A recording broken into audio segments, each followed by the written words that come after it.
We need a beat and we push it.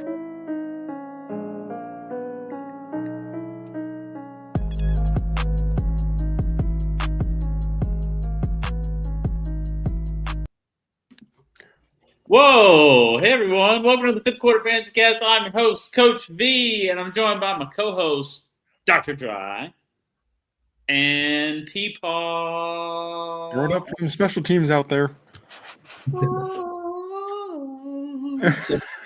Sorry, Jake Moody, you got your kick blocked. My bad. Wait a minute, didn't he go on to win the game though? Yeah. Yes. So it's okay, no big deal.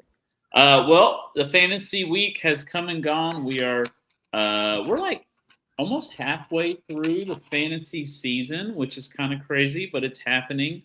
Time marches on, as they say, and my fantasy teams continue to eat shit. So, we just try to put a good product on the field, be competitive, be active on the waiver wire, just be a good team, make it competitive. But I don't know if there's anything going to be happening for my teams this year.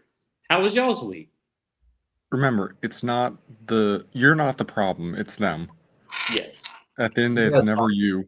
It's always the guys who didn't perform. It's never your fault. Exactly the reason I don't know why head coaches get fired, but it's not their fault the players didn't perform at their best. Just saying what I am. RIP to Callahan.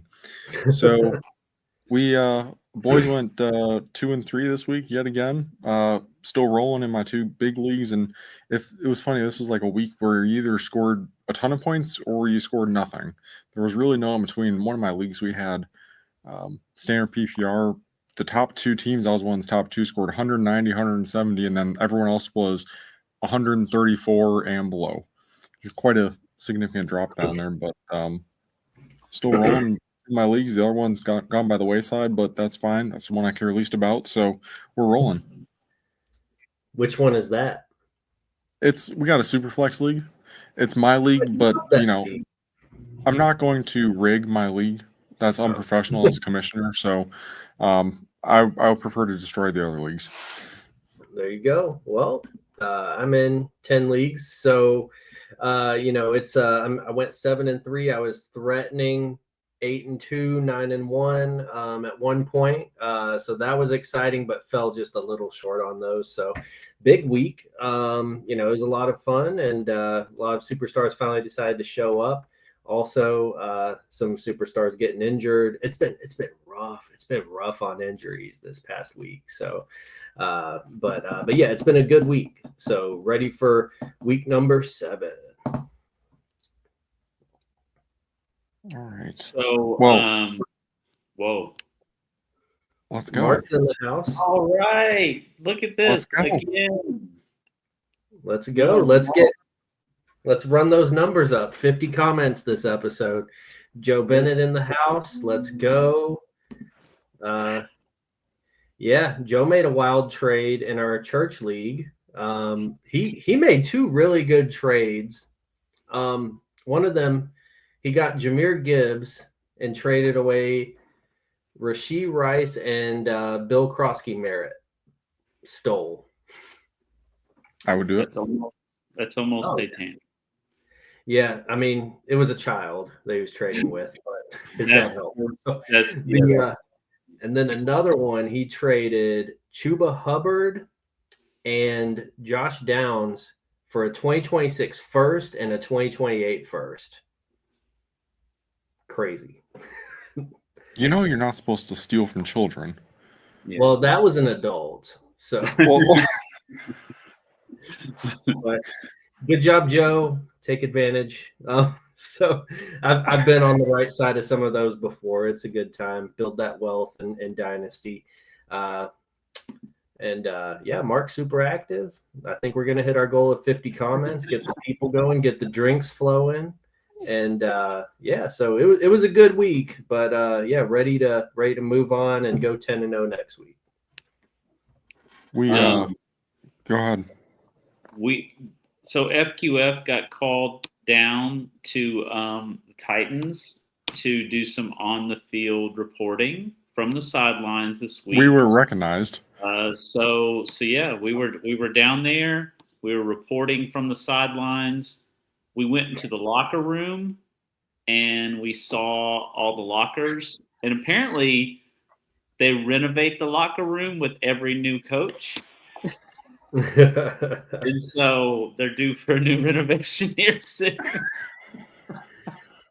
Yeah, their annual their annual remodeling. Yeah, we were wondering why like they were scraping Brian Callahan's name off of one of the doors while we were down there, but like they told us it was just part of the remodel. Turns out, not so much. So, Yeah, they did it. They did it while he was out of town in Vegas. They're like, he's out of town. Let's go ahead and get this part done. But you guys look terrific. yeah, We did see, so part of the locker room was the shower area. Jerry, we were wondering if Jerry was hanging out. there was a Jerry Sandusky comment. And I then, said, if you hear something, you say something. You don't walk out and pretend nothing's happening. Like I was like, is there anything going on in there? I'm going to say something if there is. Thankfully, no slapping sounds.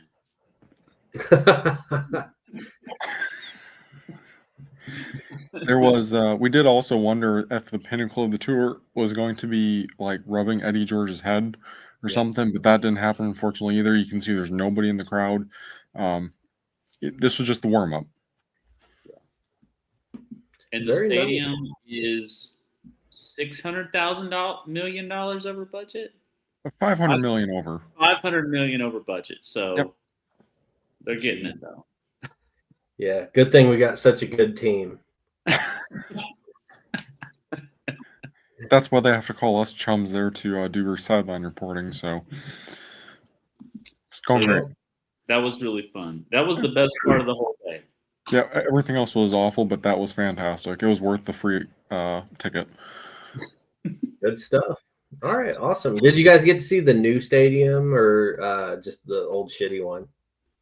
Yes. All right. Yeah, we looked at it. Like, we saw some guys like spackling something. And okay. Like it was there. I can tell you that. It's actually there. Yeah. Good. That's as much as we got. But $500 million over budget. Yep. Yeah. In the words of Mike Keith, good. All right. Get into it. All right. So we have the our awards for those of you who have never been to our show before. We have different awards here. This one, Coach V explains the best. So the holidays are almost here, and you're scrambling to get your mother-in-law's sister, which is like your aunt-in-law, but you don't know anything about her, a gift. But you do know she's kind of pudgy and she likes meat and cheese. So you walk into Walmart, and directly to your right is located the I Hate You gifts, such as Axe body spray kit or the Dove's kit. Basically, the kits say you look like you love meat and cheese, or you smell like meat and cheese, and you need to not smell like that. Those are the two gifts that are right by the door. So anyways, you grab one of these guys, and then your mother-in-law's aunt opens it, and she's disappointed, but she's going to eat it. So the Hillshire Farm cheese and cracker gift basket of disappointment is for our player that kind of let us down. We're not that upset. We'll eat the crackers, but it could have been better. You could have just got me a gift card for the same price of the meat and cheese. So yeah. Mine this week is Javonte Williams, who's been on a heater for 2025, but was on a stinker for this week against Carolina. Everything's set up to be like this should be another great game for Javonte Williams, but it wasn't. The passing game was on point. Points were scored. It just wasn't Javonte's day, so that's why he's in the basket this week. Who also loves himself some meat and cheese is Matt Stafford. He seems like that kind of feller. But he, statistically, you're playing the Ravens. You're like, this is a good matchup. Defense, all backups. No one's starting. thought it was going to be a good game for him. A little bit of weather in the area that day as well. Obviously lost Puka as part of that too, but still expected quite a bit more out of him for players who did start him, and didn't get too much, under 200 yards with only 1 touchdown and 2 interceptions, which basically negates his 1 touchdown. So not a great week for him overall, but he's still been on a heater, and depends who else your other quarterback is, but strong possibility for starting. If I had him in Superflex, which I do not, obviously, I would still start him. I have. Oh, that's the wrong Barkley. Dang it. So I put Saquon Barkley on there, and Charles Barkley. You know, he hasn't put up any numbers in a long time, and he might be going to the sleep number bed here soon. But Saquon, what you doing, man? High game has been about 18 points or so. You know, that's not why people drafted you so high. So I think he's coming off of a single-digit stinker. You know, that cracker definitely puts a little cheese on his meat, if you know what I'm saying. Oh, and there's Ramondre fumbling again. And then we have so things are starting to go downhill. Now, this is the Sleep Number Shit the Bed Award for week number 6. Sponsored by Coach Mike Vrabel.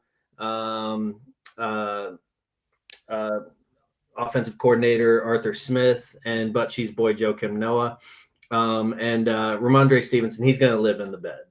He owns that bed. But every week we have special guests in there. These are the ones that you're just done with. So, Peepaw, who you got on there? The entire morning game, the Jets and Broncos, like, what was this doo-doo fest of a game? I had to actually get stuff done in the morning so I could watch this, and I'm like, this is what I watched. Heaven forbid you live on the West Coast and you had to wake up early and watch this game. I don't know why, but it seems like London always gets these really awful games for whatever reason. It's like no one wants to watch them here in the States on prime time, so we send them over there hoping half the people don't watch them. Broncos just dropped a big old deuce and couldn't do a single thing against that Jets defense and offense. Awful. It was less than 100 yards or something like that total for the Jets offense. So, and no one will watch that. And I apologize to all the people in London who actually attended that game and actually paid money. So, very sorry for that. Yeah, we try to hide our bad teams over there. My guy was Hassan Haskins, and I knew against my better judgment Vidal was the guy. But I also thought, hey, why would logic work out here? Why would the best player be good? Because usually it's some other weird reason, like Harbaugh, Haskins, Michigan. Let's go with that. So anyways, Haskins was by far the most added player last week. And like almost every single waiver wire guy, I need to put just waiver wire on this in this bed, because if you're on the waiver wire and you're a big time pickup, you're going to disappoint that next week. A la Woody Marks, vis-a-vis Hassan Haskins. So, you know, you got all these butt cheese boys ending up in the bed. They go from McNugget to Sleep Number pretty quick. And Hassan Haskins, you suck, man.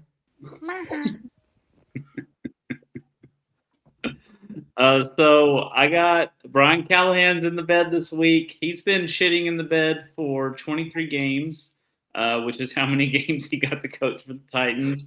I went to look it up because I was like, how short is this coaching tenure? It's not. It's kind of long compared to the shortest coaching tenures. The shortest coaching tenure of all time is 1 day or 1 game by Bill Belichick. So he left the Jets or something like that in 1 day. So so 23 games is the shortest coaching tenure in Titans franchise history. So the Titans are back on the market for a coach, but Callahan's just been like a cheesehead pretty much since day one. He won 5 games. He's like, I love that. Did you find that open to work, or did you make that? So what I did was I searched open to work transparent, and then I kind of shrunk it and I put it around his little head. And anyways, thanks for noticing. That's next level. That's really good. Yeah. I'm proud that you made that and didn't find that because I bet. Have you shared that? It's out there. I think it is out there. I'm not the one who invented it. I think I saw something similar. It was probably Sleeper that did it, but I was like, I'm not going to steal it. So it is a little stolen valor. But okay, all right. So I'm a little less proud of you, but still proud that you had to go make it, which is good. Yeah. So yeah, that's hilarious. I love that. But anyways, yeah, I mean, I don't know what this means for the Titans. You know, teams always get like a little bit of a boost. You know, let's play hard for the interim guy or whatever, depending on who the interim guy is. But also the Titans are pretty bad roster. So I don't know if there's going to be like a Cam Ward boost or a Tony Pollard boost or anything like that. But hey, they're back on the market. Sorry, Brian. He'll probably go somewhere and be successful. Like fired Titans head coaches usually go places and do pretty good, like as a coordinator or as a head coach again. So this is really just your first step to greatness, Brian. But in the meantime, you got to get a little muddy in the bed. They do Titans end up playing the Patriots this week too. So they wanted to get rid of him before that happened. They're like, we can't let this be an embarrassment to us. Yeah. So I mean, it's so a little bit about that. You root for a bad franchise when the firing of the coach has put more smiles on your face than the one win that you've gotten. So but as soon as that happened, I was excited. I mean, it's we need like the owner to sell because she's an idiot. She does not belong in the NFL. She just doesn't know what she's doing. Anyways, so we got that going on. Too early to tell about the GM, but yeah, it's I don't waste my emotions on the Titans with whether they win or lose because I just know how bad it is, and that's how you lose a fan base, and it gets generational because all of a sudden my son doesn't see me watching the Titans. He's going to go for some other team. So you start losing the next generation, and I'm not gonna give my all if the franchise isn't even gonna try. So, anyways, yeah, he's gonna be fine. Like we can make fun of him all we want because he's gonna be making $23,000 a day, I think, and like 700 something thousand a month. So he's gonna be just fine. Yeah, not a bad severance package. Nope. So it's time for the Weights for Men flex of the week, and Dang, Uncle Rico! I got him a facelift. I like it.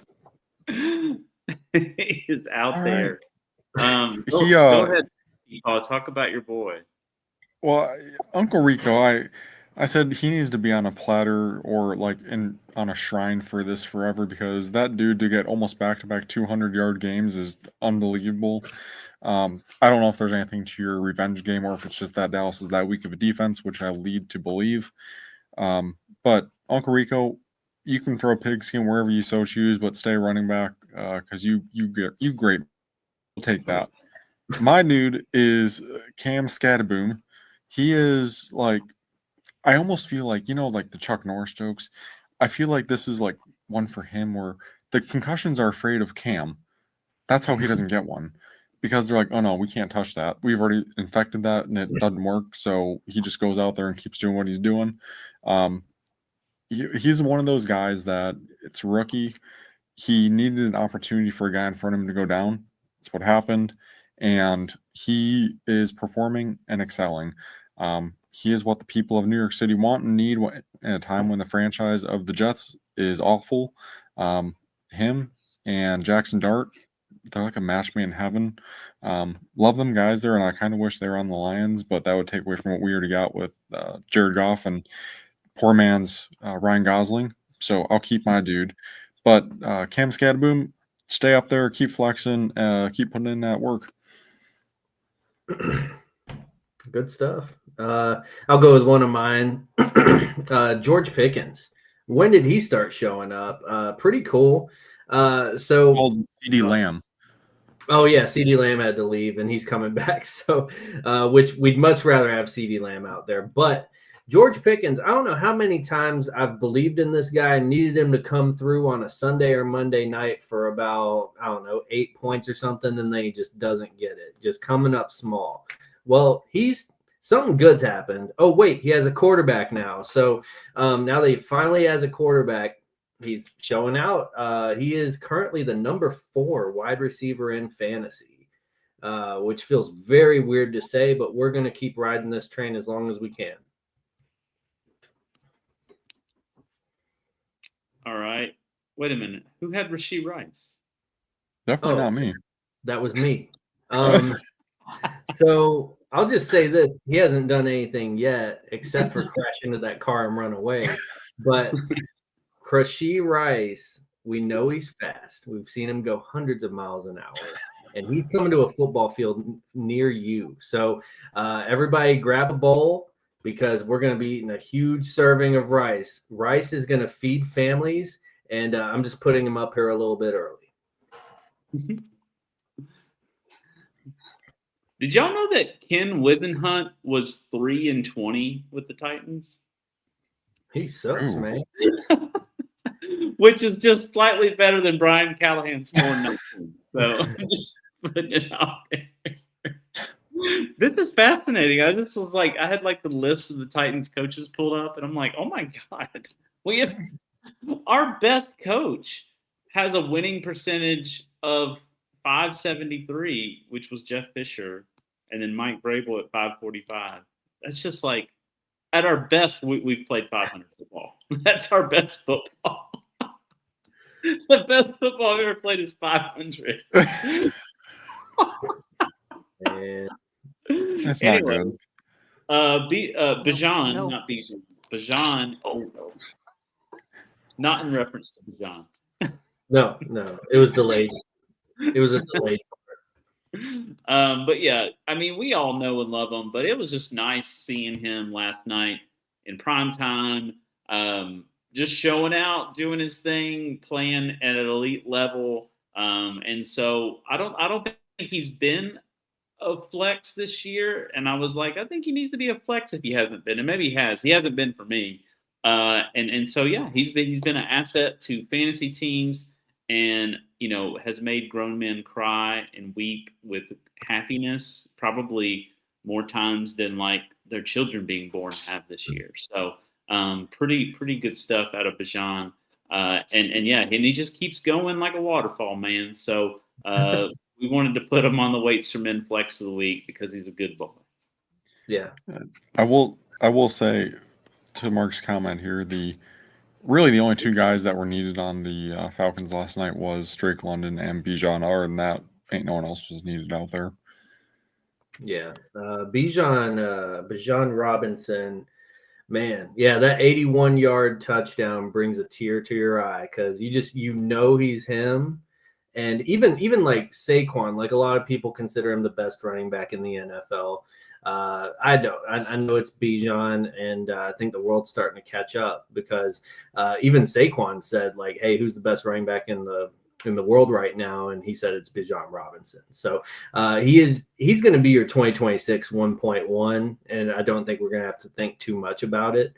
But yeah, he's just so good. Like whenever you watch him, and it was special last night getting to check it out on prime time. Much love.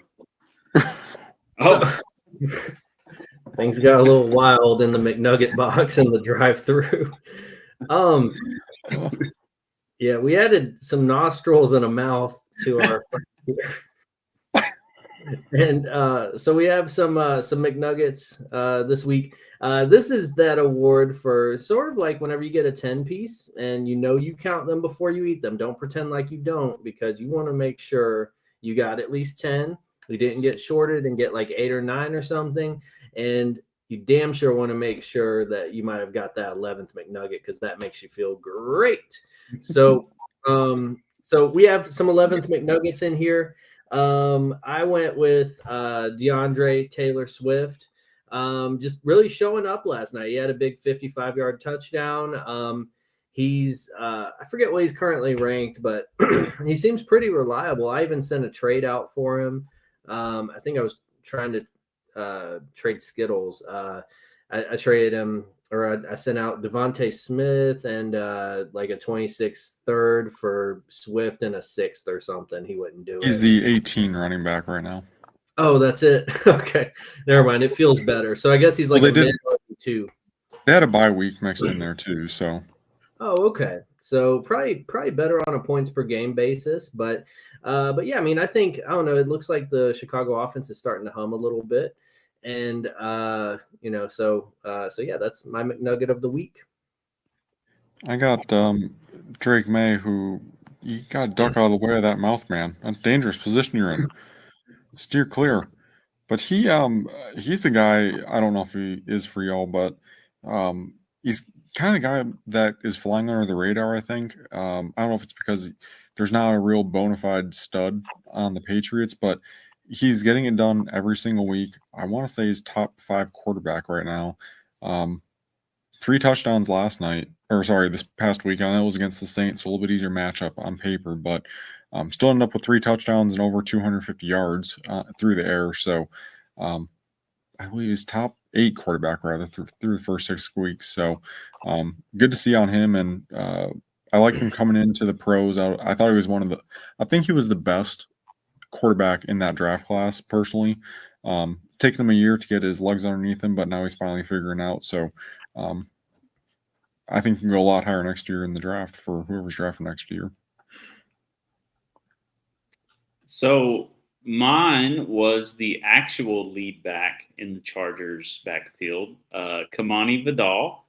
So Hassan Haskins probably ended up in the bed shitting position that he was because thanks to folks like Mike Garofalo and Ian Rappaport, who reported like a couple days before kickoff that it was going to be Hassan Haskins leading the backfield, sending everyone to not start Kamani Vidal, who then led the backfield and scored all kinds of points. So anyways, that was a nice surprise. Probably not very nice for the people who didn't start him, or the people who like played Haskins because they thought that was the right move, thanks to some crappy reporting. So anyways, who knows with the way these like replacement backs go, it could be Haskins next week. If you start Kamani Vidal this upcoming week, like you could get heavily rewarded or you could get punished because he just has a stinker and it's Haskins. So, but let him enjoy his McNug while he has it. And maybe moving forward, he can be, Hampton's like starting backup until Hampton comes back. So ride him while you got the window, or maybe not. Maybe Haskins takes over the backfield. Who knows? But really, the people you should be mad at is Ian Rappaport and Mike Garofalo. Those are the bad men. Yeah, I mean it's and that's I think the bigger picture there is be a free thinker when it comes to fantasy football. Learn your sources, learn the sources that you trust. I know ESPN, that big 4-letter network, a lot of them don't know anything. Like I go there, I'll watch ESPN Fantasy and just pick apart everything that they're saying, and I'm like, they're just doing it because everyone else is doing it. So it's but yeah, it's definitely do your own research, find some resources that you like. We're going to be wrong half the time, but half the time we're on to something. So yeah, I mean, take everything with a grain of salt and see what sources you like best. So those are our awards for the week, and now I believe we have a message from a new sponsor. Oh, what do we got here? Oh. Hey folks, it's me, Mac from Mac's Motorbikes. Come on down to Mac's Motorbikes and pick yourself up a bike. We got a lot of bikes at Mac's Motorbikes. Come on down, grab yourself a handful of checks, mix, and stop in and say, hey, the back at Mac's Motorbikes. Thanks, Mike. Initial thoughts? I don't. Oh, Peeps is struggling.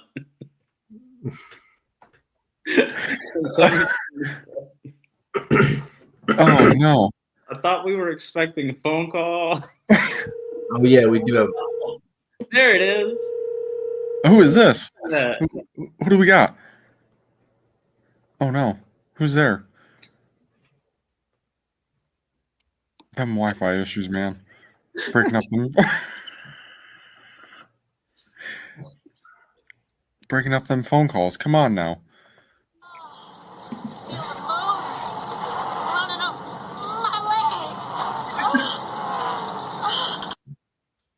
All right. Wow. just a fan popping in to let us know how much they enjoy Max Motorbikes. That's a first. We've never had a fan call in to announce how happy they are about a new sponsor. Who Mike has quite the following. so yeah, thanks Mike. Thanks. Do we know Mike if is Mike married, or because he might be getting a call from her pretty soon, I think, because she does like. I mean, or Mike might need to block that number if he is married. Like, this could be bad. This could be really bad for Mike. But sounds like she wants to hop on the back of his back and just or on the front of his Mac.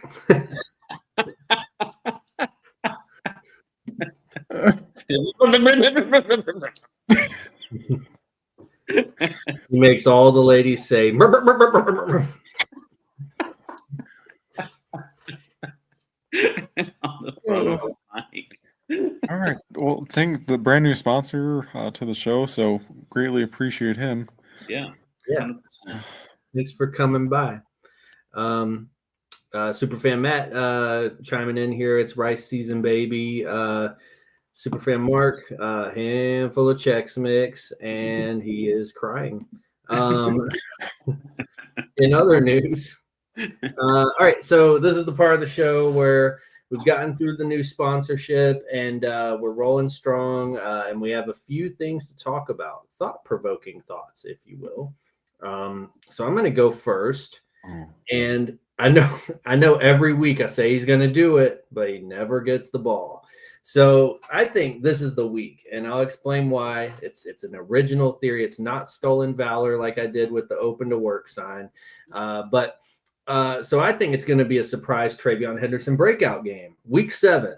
All right, paint the picture. The Titans getting pretty close to the Super Bowl. Let's fire our coach. Who cares? Let's go hire Brian Callahan. Anyway, so Coach Vrabes takes a year off. And now it's time to return to Nashville. He's got Drake May, some kick-ass receivers, a horrible starting running back, but he's got a stud at backup running back who needs to be the starter. And you think – so it's kind of like if you're trying to impress someone, or like say – I don't know, you get fired and you see your former employer at a conference. You don't want to be looking like a butt cheese boy. You want to look great. You want to be like, hey, look what you used to have. And anyways, do you think he wants to be given the ball to Ramondre Stevenson where he could embarrass his daddy and just fumble all over the field? I don't think so. It's kind of like, you bring your kids, but if you got that one kid that, he might be a bit of an embarrassment, maybe he's like a furry or something, like maybe you don't bring that kid and you just bring the normal one, like, oh, this is my boy. And like, so that's Travion, the normal non-furry, organ donor American hero. And so that's who they're going to hand the ball off to, because he does not want to be embarrassed in front of his former employer whenever he's supposed to be this great coach that got away. So I think it's time for the Travion breakout.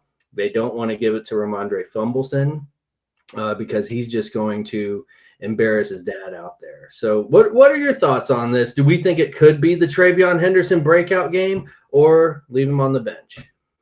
I think the more pressing question is, do you think Mike Vrabel has like a favorite bathroom in the stadium? And he's like, he can't wait to get back to that one bathroom this weekend. He's like, yes, finally I get to go back to it. It's the best shits in the East bathroom or something. He struts up into the locker room and has his like a nameplate. He rips Callahan's off and throws his nameplate back up there. He says, "This is my throne." I think HubSpot. he's just gonna go all over the organization. The entire stadium's gonna be his bathroom. They're gonna hang 100 on it, sure. So, and hopefully it's Trey Henderson running the rock. Yeah, I always like to think, but for whatever reason, I think that Ramondre has like blackmail or something on Vrabel, because why else would he keep getting the starts and runs? I really don't know. I would like to see it some week. Maybe this is the week that he gets injured and Henderson gets the call up. Who knows? I would like to see it every single week. Let the guy get a chance, because he's definitely got the juice that Ramondre don't got. I think the pressure has been growing for Vrabel to do something about this. Like, it seems like he's getting more questions about it, and he used to kind of just like brush it off, and now he's like answering the questions when he gets asked about Henderson and the running back splits. So I think it's on the way as early as this week, but I do think it's going to happen before we get like to the end of the season, because the Patriots are shaping up to maybe make the playoffs. They have one over the Bills in the division, and so like they could make the playoffs this year, and maybe there's a strategy there where they're going to break out with Henderson toward the back end to secure the playoffs, or make a run in the playoffs early or something like that. But I think it's coming, and this week could be the week. Especially, I like the revenge theory. I like the you want to look good and like showcase your new pieces in front of your old team. But also, like, I don't know how bitter Vrabel is. Like, this may have just been like a big relief for Vrabel. Like, getting fired, he was like, thank God. Like, I am so glad to be out of that place. Because he had like a whole year to like chill, and now he's back and he's coaching. Well, he was a coordinator last year. Yeah. But yeah, wasn't he like an advisor for the Browns or something? Yeah, he wasn't even like So that's right. Yes. I mean, an NFL advisor sounds like a great gig. But also, I was at a conference with Peeps, and I hung out with my former employer the whole time. I ignored my current employees and contacts for my former employer. So, sometimes you leave and you still love your former employer, and that's okay. Yeah. I don't know. Yeah, I just hope he uses Henderson. So I think it's coming, but who knows? So mine is, what trade do you want to happen the most? You might have to think about it a little bit, but just some like teams. San Francisco's looking for anybody. The Steelers are looking for a receiver. The Chargers are in the market for a running back. And there's a lot of teams that there may not be reports out there, but are like one or two pieces away. Teams that are unexpectedly thinking about a playoff run now that weren't before. So are there any players that you would like to see traded to some organizations that might be looking for somebody? I got one. Go. And we've been waiting for 2 to 3 years. Finally gets the chance. He gets hurt. I love the guy, but Tyjae Spears, I would love him to, and I hate to see him go, but honestly, our team's not going anywhere. So like, I would love to see him go shine somewhere, get a real opportunity instead of hanging out behind Tony Butthole Pollard, because he is electric when he gets the ball. He just needs more touches, and I think someone could definitely appreciate his talents. All right. I don't know what wide receiver could do it, but I would like to see, now that it appears as though it also is a facade, also seems like the Giants are pretenders. If they're actually contenders, they need a wide receiver. They got a bunch of mediocre dudes hanging out there, but now without your stud wide receiver, Neighbors, you need someone else out there to get the ball down the field, stretch the field, and make the defense work a little bit. So I'd like to see some kind of a wide receiver go hanging loose with Jackson Dart in the streets of New York City. AJ Brown. I'd like to see AJ Brown go somewhere. I saw a scenario, and it was a picture of it was a reunited kind of thing. DK Metcalf and AJ Brown reunited in Pittsburgh with Aaron Rodgers throwing him the rock. That could be interesting.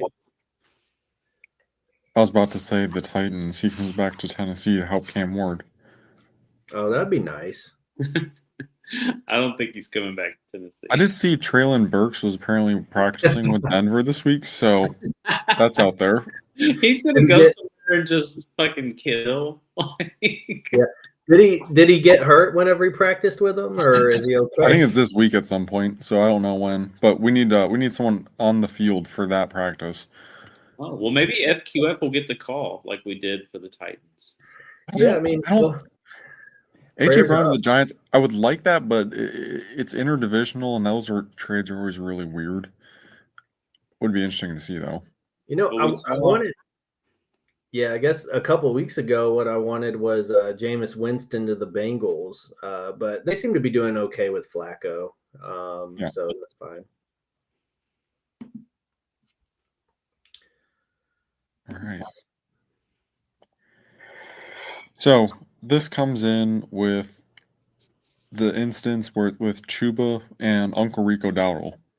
Uncle Rico comes in and is destroying it. What do you do when your guy you paid a lot of money to comes back? Who gets more of the share? There's several backfields like this too. Think about Henderson, we just talked about, and with Tajay just coming back. So if you were to own one of these guys, primarily probably the best situation would be in Carolina with Chuba and Uncle Rico. With both those guys seemingly able to put up some numbers, are you willing to start both of them? Are you holding off? If you were to have one or the other guy, what would you do when Chuba's back and healthy and back to full speed again? Because it seems like it's a tough decision. I don't know how you just tell Rico to just sit down, take a back seat again. Yeah, I mean, it's different from like fantasy. We can't control what happens. So I'm just thinking like coaching perspective. If I was a coach, my perspective is like once I see something, I can't unsee it. So once like Kenneth Gainwell has that insane game, the next game he's our lead back. Like because you just did like a great thing, I'm not going to punish you for it. Once Woody Marks has a great game, I can't unsee that. Once Uncle Rico has a great game, I can't put that back in the box now. And it's like I'm sorry to the other dude, but if they shit the bed, we'll go back to a mix. But maybe he's just hot right now and needs to run the rock primarily for the next like 2 to 3 games. Or maybe you're a backup now. Sorry, dude. That would be my coaching like outlook on it. But I know that like money plays a role and they have pressure to play guys who they've paid. So I don't think that's a realistic outlook, but I think that should be the outlook is if the guy who just did like an insane, had a great game, they should be rewarded with like more touches the next game. Yeah. And to piggyback on that, I think it's, I would start Rico. I would continue to feed Rico. Obviously, they've been successful. They've had team success and he's had the individual success. So they're winning games. It's not like he's just, putting up stats and awards and they're taking losses like they're the Atlanta Hawks or something. But, but like so Rico, I just don't think you can sit him right now. I think Chuba definitely becomes the change of pace back or something like that. And maybe it even lights a fire under his ass too. So, Chuba did nothing wrong. I don't think you can completely lose your job if you got injured, but I mean, Rico took his job. So they took her jobs. He's got the number 1 spot. And Chuba's going to have to outperform him, I think. So in fantasy, I'm not starting both because I don't want 2 pieces of the Carolina offense. But I would continue to start Rico and Chuba becomes a bench guy right now until things flip. And it really makes him better offense. Any offense is better when your running game is better too. So I have appreciated that the past couple weeks here with Carolina as well. But it takes aside from the fact of how crappy Bryce Young is at quarterback, as if I could do anything better. But he sucks, man. Okay. This is my second point that I wanted to make. What type of fantasy managers piss you off? Like, is there a type that you just don't like playing with in the same Yes. league? Yes. Who do you not like? The ones that seemingly back into every win they get, they play the crappiest team. Like they throw out the crappiest lineup to start each week and somehow manage to absolutely destroy everyone else. Or it's the week that you go against them and you're having a great year, right? They are in 10th place, you're in first place, and they decide to beat you that week out of nowhere, and all your guys decide to take a ride in the bed. It seems like every year, and you look at how they draft, you're like, how are you going to do anything? And they somehow do it every single year. I mean, that one frustrates me as all get out. Probably that's my answer. Yeah, I've been there. I need a glass of warm milk after that one. Yeah, I hate. I had that same problem, but on like a pretty big scale, in a league where I'm dominant. I think in 3 years I've lost 5 or 6 games total. So it's a dominant team. It's a lineup that people just know they can't compete, and it's awesome to have. And so anyway, I'd cap off like a 12-2 season or something. Head into the playoffs. I have the most points. I remember one year it happened in the first round, and they do a 8-team playoff, which is crazy. I'm not the commissioner of it, but anyways, my team completely shat the bed. We had some injuries, and it was our very worst week. And anyway, we barely lose to a team having their very best week, and then they continue to shit the bed the next round. So it was all for nothing. And it's like, okay, well, why? So that's why I think that the true champion is, I think it's way more impressive to run the regular season than to get hot in the playoffs. So which leads me to kind of I guess, I don't know, there's a couple here. I hate non-updaters. I have a feeling we're going to touch on that, but I hate non-updaters, except for Weeman. Just not updating. It's not just you bowing out. It gives other teams free wins. So don't be a non-updater. If you sign up for a league, even if it's a free league, finish that shit out. Don't be that person that, oh, well, they're going against that team, so they're going to win, and now I'm going to miss the playoffs just barely, even though I'm trying really hard, but I didn't get that free win late because I didn't go against the non-updating team. So don't be a non-updater. And then the other one is, I don't know, champions that are, and I think we've all been there, we're the 5 or 6 seed or something, and then we sneak into the playoffs, and then we get hot, and then we win the championship. I think it's way more cool to be a dominant team, like a top 2 seed, and then win out, and you're truly the best team. So anyways, it doesn't piss me off, but it's kind of a oh, they're like, oh, I'm the champion. It's like, but I had the best team, I promise. But anyways, but yeah, that's mine. I think I just hate lucky managers. And I've been a lucky manager, and you're I don't know how this is happening. But I think you can I know the time I've been a lucky manager, I'm also a very active manager. So I'm oh, I'm creating my own luck.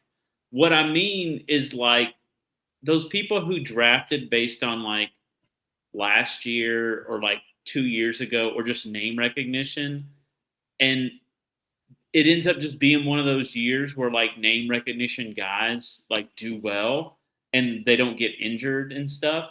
And so they are just, they luck into it. And it's they didn't need to play with their roster that much, because if they had had some bad luck or had some injuries, or those guys they drafted didn't work out, they would have been a terrible team.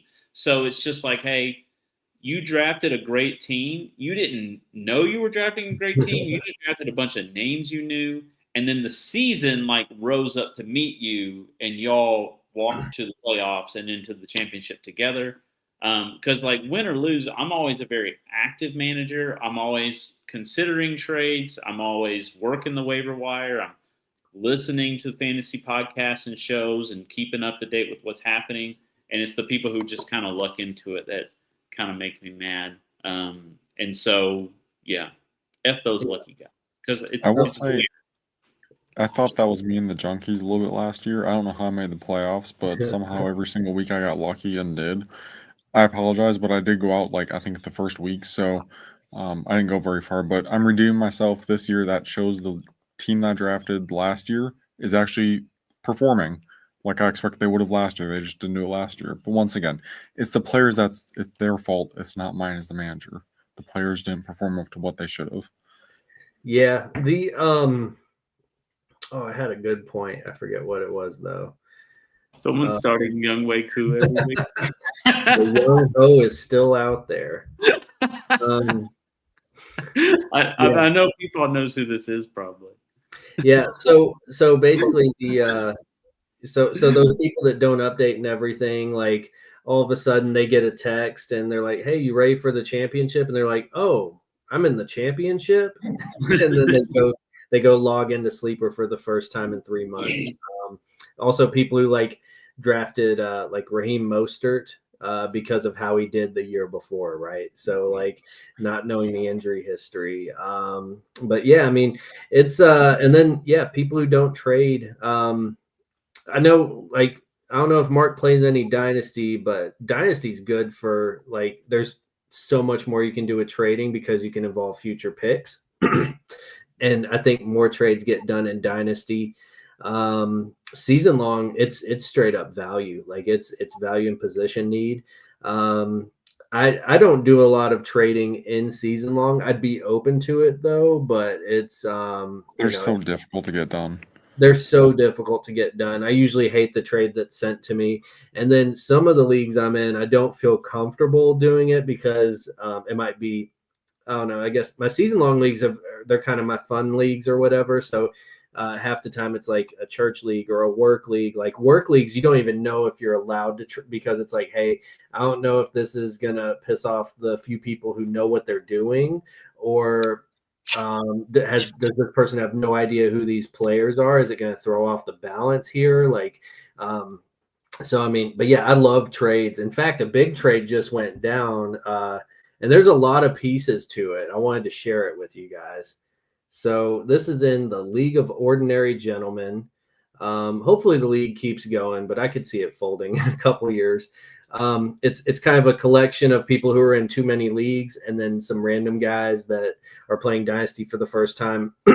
But this is between our friend Scuba Steve and Superfan Matt. So Scuba Steve, and this is a blockbuster. So Scuba Steve receives Sam Laporta, Roma Dunze, CeeDee Lamb, Puka Nacua, and a 2027 first, likely the 1.1 in 2027, loaded class. Superfan Matt gets Mason Taylor, Quinshawn Judkins, Jamar Chase, Jackson Smith and Jigba, and Garrett Wilson.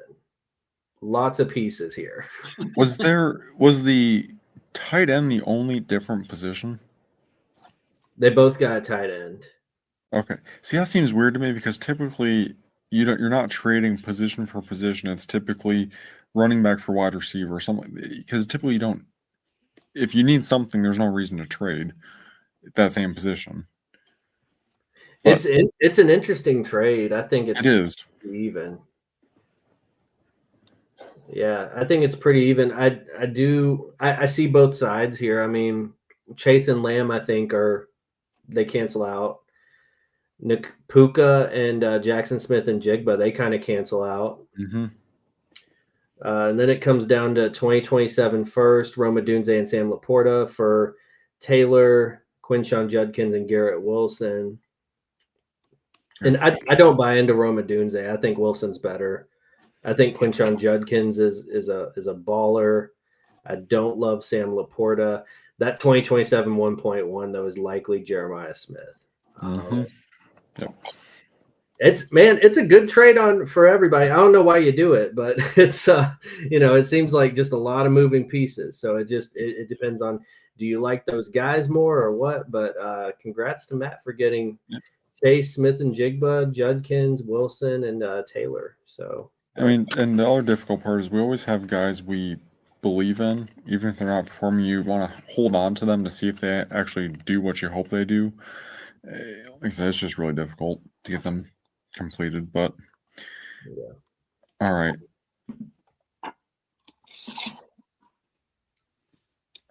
Oh, sorry. Oh, all right. So, insurance. I don't know if y'all have noticed.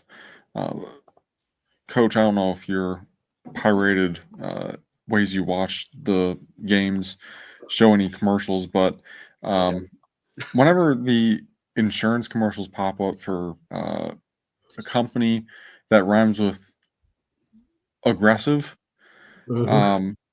they tend to star some backup quarterbacks by the name of Jacoby Brissett, Mitch Trubisky, Tommy DeVito, Teddy Bridgewater, and Tyler Huntley. I don't know if you know how their standing is currently, but they're all designated backups for life now. What do you do if the insurance commercial calls you and says, "Hey, do you want to star in one of our commercials?" Do you turn that down because you know your career is washed at that point?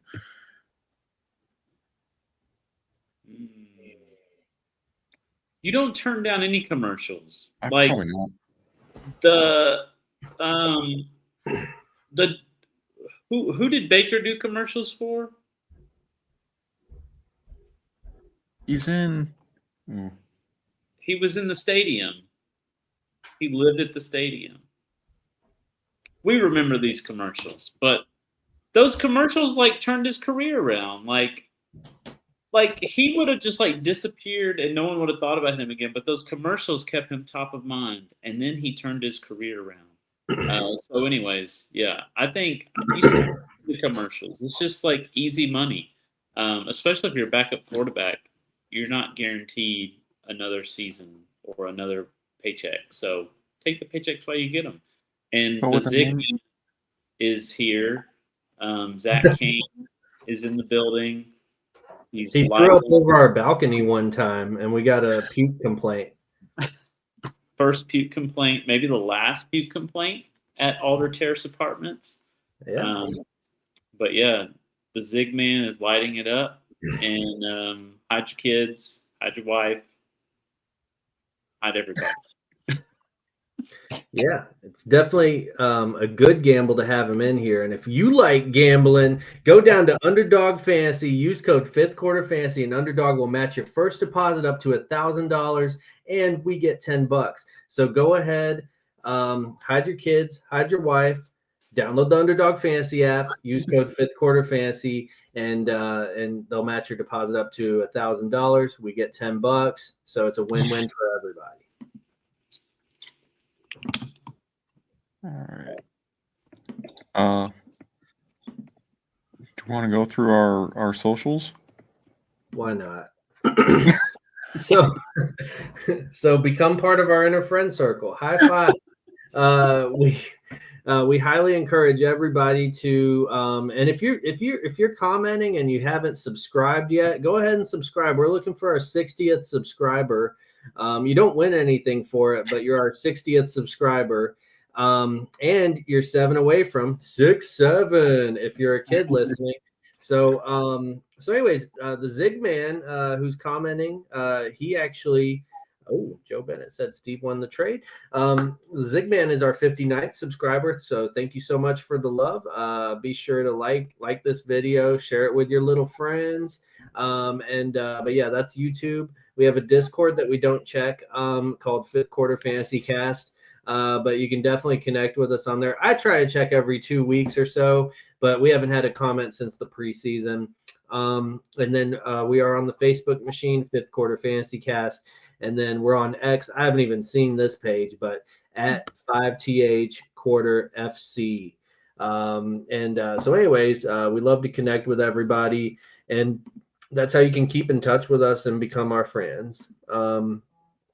Congratulations, Scuba Steve. Joe said you won that trade. So, but yeah, loaded trade. But anyways, that's the show for this week. Any closing remarks from the boys?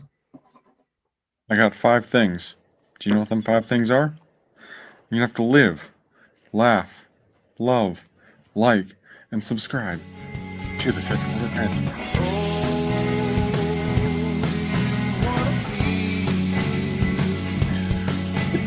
Space we